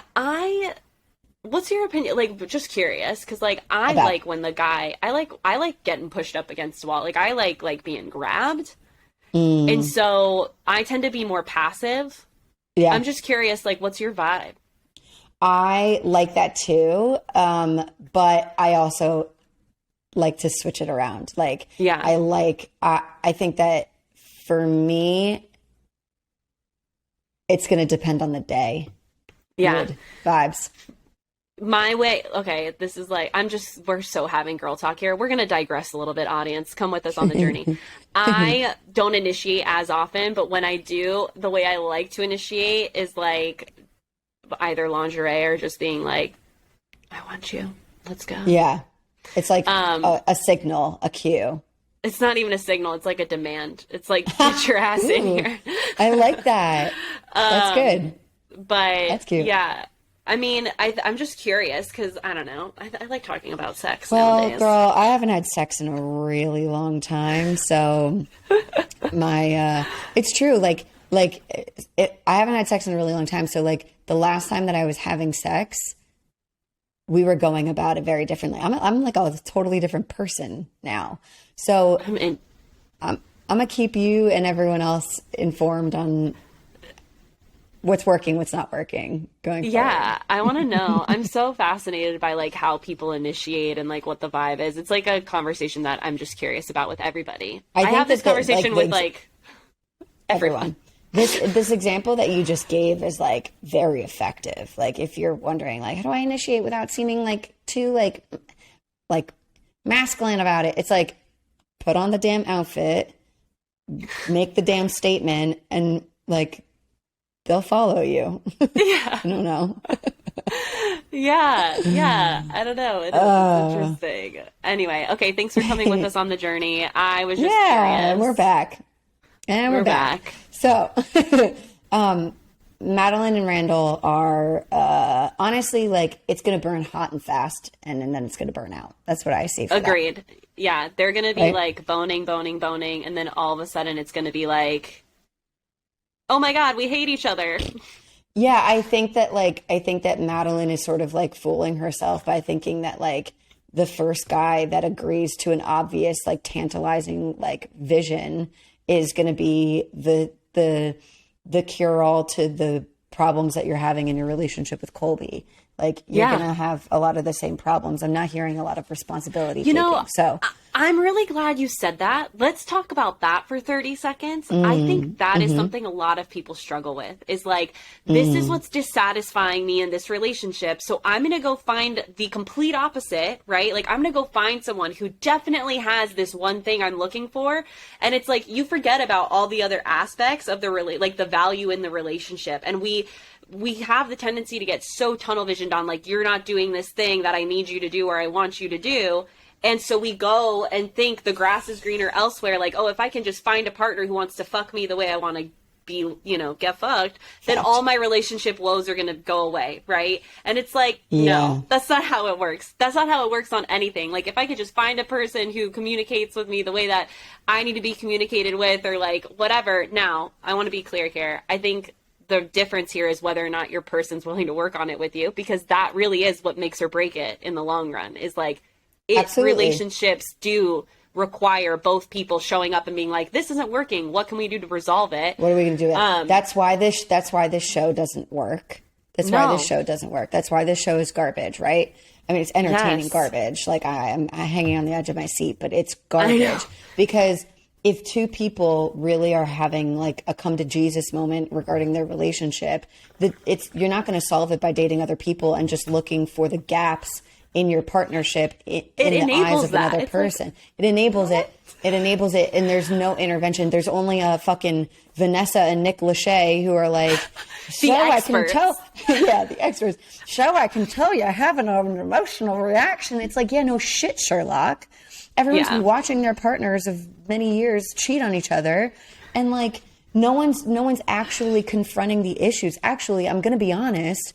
April and Jake felt like the only two people that did acknowledge like a real contemplative issue. It didn't get them anywhere, and maybe a little bit of Alexis and Hunter. But anyway, what I'm saying is that like we're gonna continue to see that pattern happen again and again and again, right? Because I even think that Jake's doing that with Ray. Jake's like, April, you're too much of a need. You're so needy. This person doesn't need anything from me, right? And then like, okay, cool. Well, what happens when she fully drops the entire facade that she's working on and asks a lot of need from you? Yeah. And Ray and Madeline are the two scariest chicks on this show to me, because Ray more so than Madeline. Actually, more than Alexis, because at least Alexis is honest about it. Exactly. Like Alexis is like, she be doing who she is, but she's at least like upfront about it, Yeah, I kind of like root for her because of it, even though she's a little mean.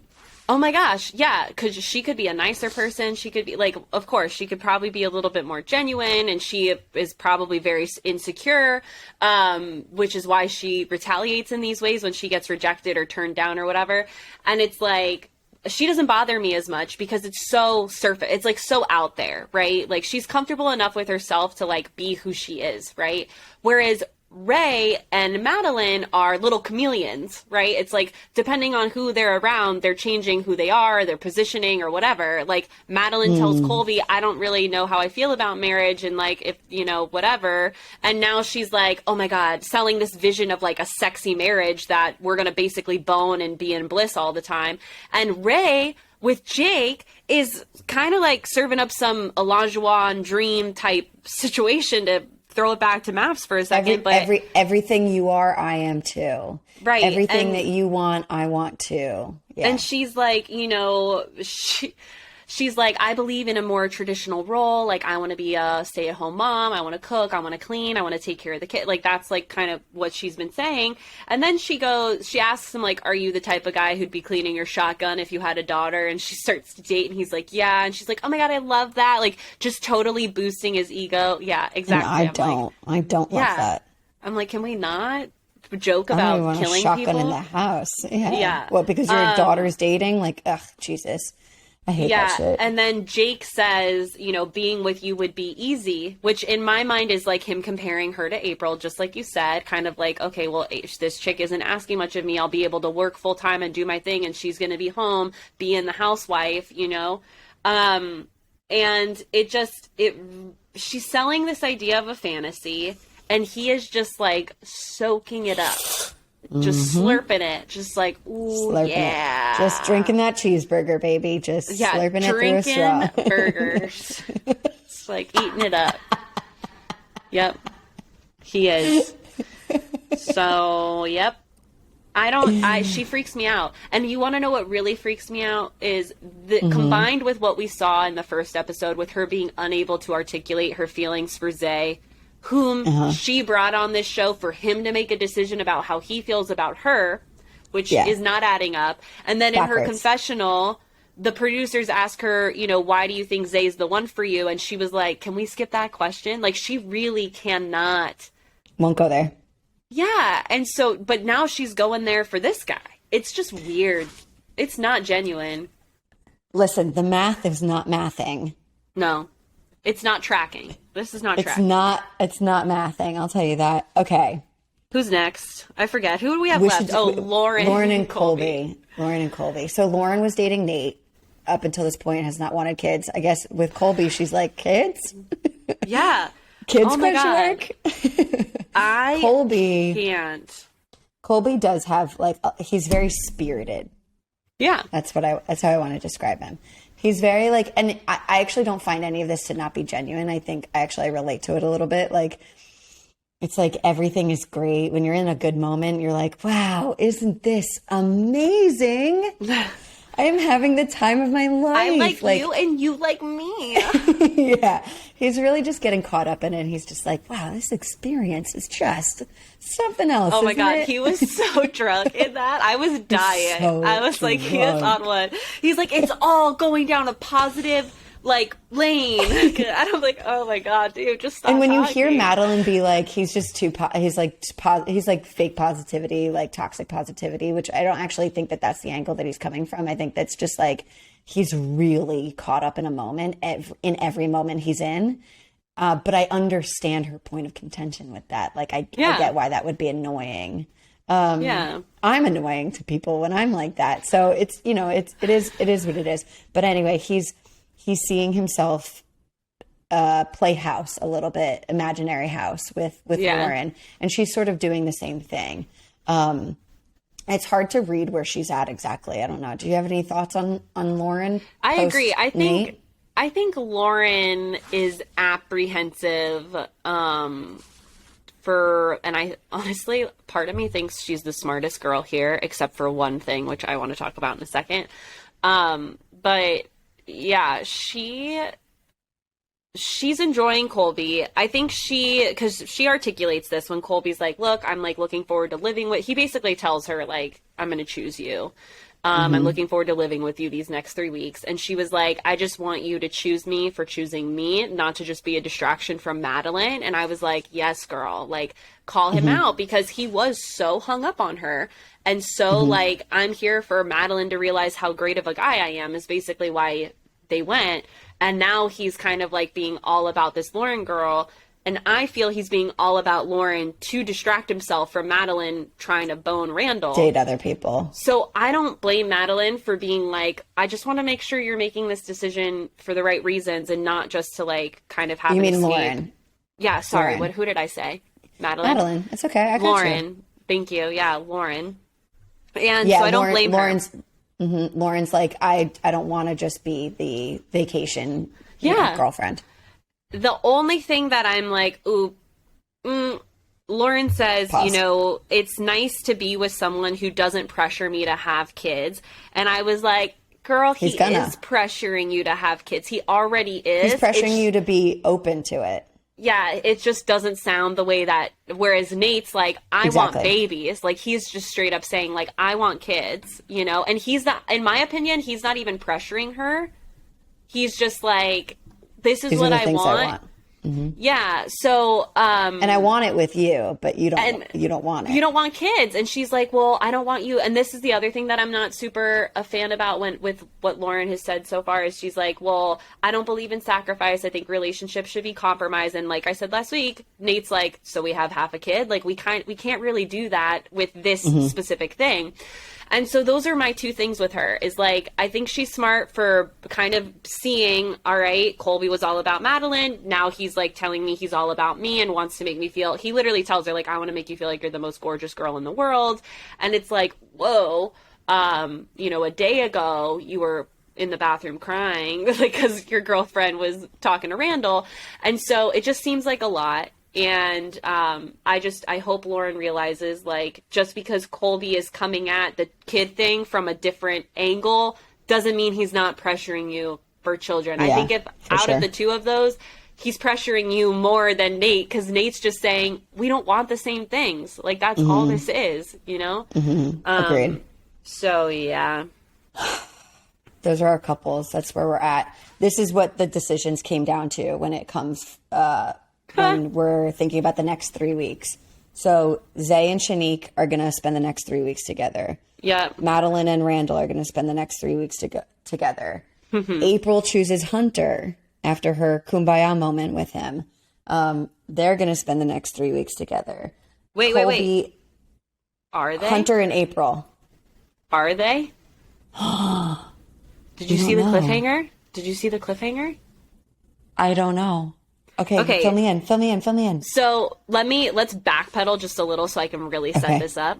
So great. Shanique and Zay, they're together. Yes. Ray and Jake, so April's ex and Zay's ex, Ray and Ray. Jake. Cool. Now, what I thought was a boss bitch move for April, as long as it was true and not trying to be manipulative as to convince Jake to be with her, but April straight up says, he's a great man. He's made me who I am today. Soak it all up. Like, she really, like, throws Jake a nice bone. It seemed genuine. I thought so, too. I'm just always apprehensive because I'm like, again, I haven't seen enough of her to fully say. But in that moment, totally. I was like, damn, April, like, good for you, girl, for, like, accepting it and just being like, look, Jake's a great dude. Like, okay, amazing. And so after that, April chooses Hunter.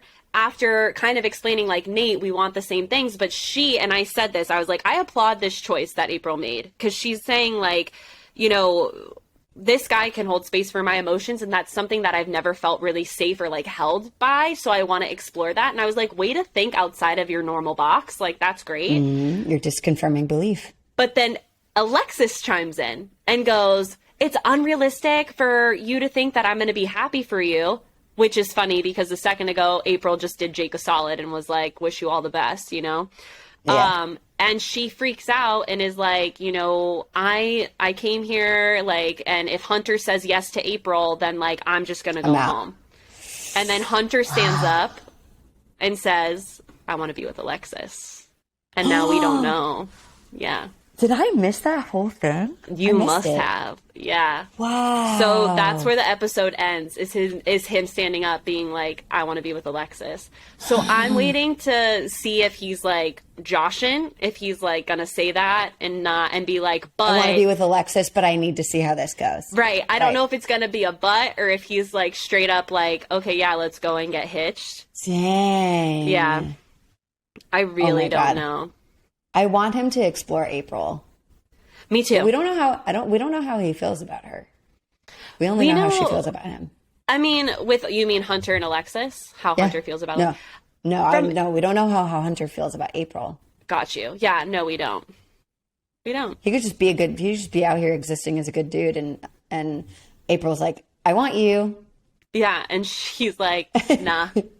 Nah, I want my pushy girlfriend. But that's, yeah, who wants a gold digger. Yeah. And doesn't want to live with me before we get married. Anyway. Yeah. Which Pause. is like to each their own. It's just that he's expressed that he would like that. So it's like, how are What we town are they in? They must be in some sort of Southern or Bible Belt situation. Yeah, I'm getting lots of like conservative, We should Google rules. that. I don't, Because yeah, I don't haven't been know. able to figure it. Yeah. That's our cliffhanger. Should we do red flag, green flag? Let's do red flag, green flag. Okay, what's your red flag? I'm dying to know. My red flag is Madeline trying to be like, my pussy's platinum, baby. Basically, like that's what she's trying to lead with. Totally. That's my red flag. Is like she is literally sex bombing this guy to like create this fantasy in his mind about what being with her would be like, and it just 100% was so ick factor with me. 100%. Okay, that was going to be mine, but I'm gonna let you have it because no, listen, Pussy Platinum for the name alone, you earned that title, queen. You earned that title. Okay, my red flag is Colby selling the like partnership marriage fantasy to Lauren, and to your point, what you mentioned, he feels so strongly about Madeline that this effort feels like a little bit more than just him like connecting with others pretty naturally. It feels like people pleasing, wanting to be liked, mixed with I desperately need to distract myself from the fact that the person that I love is trying to go fuck other people. And I think he's trying to make her jealous. Yeah. Ooh. Yeah. Okay. Big red flag. Big red flag. Green flag. Green flag is Hunter just sitting there and validating these women when they come to him in tears. He's just like, champ. Love that. That's hot. Yeah. Keep it up, super. Hunter. He's a gem. There's more to learn about him. My green flag, actually, I'm going to give it to April. I was going to give it to Shanique. I was going to give it to Shanique for choosing like a good feeling versus like an easy, we want the same thing type of partnership. Yeah. But I'm going to give it to April because I think that she's showing signs of like wanting to have a lot more awareness of herself in her relationship patterns. She's recognizing the ways in which she's been pretty needy, pretty pushy. Now, granted, Jake has fully been allowing that to happen. He's not speaking up for himself. What is one to do in that situation where a partner is just giving you everything you want? You're going to keep going for it. But I appreciate that she's hold on, I'm going to get to the thought that just made me giggle in a second, but she's looking to like continue to learn more about herself. She says that when she does choose Hunter, even though I now learn that that's not actually really even going to happen. Maybe she's committed to using this experience to learn more about the ways in which she can improve as a partner. And I really fucking dig that. Me too. I am going to give her an honorary red flag for talking about herself in the third person so much.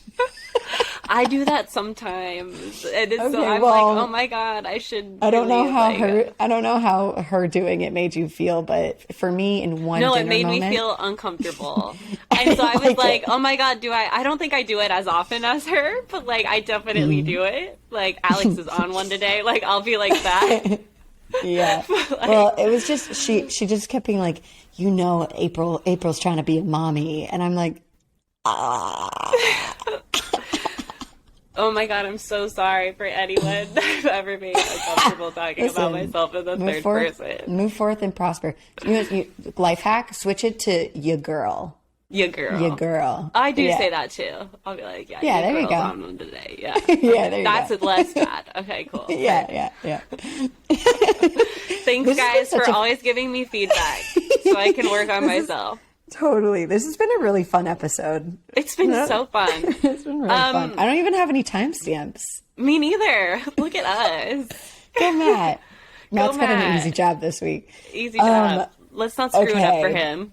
I know. Let's end it here. Okay. Okay. We continue to look forward to new Ultimatum episodes. Also, you guys, please go to our website. We are opening up the opportunity to have free 30-minute sessions live on the podcast together where we tackle a specific issue in your like dating and relationship life. We'd love to hear from you. So you want to go to our website, www.ditchthescriptpod.com.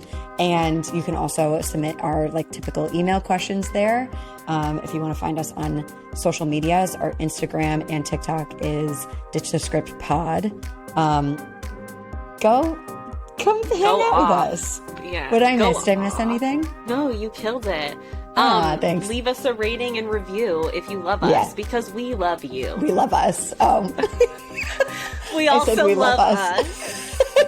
We do love you. But right now I'm only talking to you and me. So I love us. I love us too. All right. Until next time. Until next time, y'all. Love. Peace and love. Peace and love. Peace and love.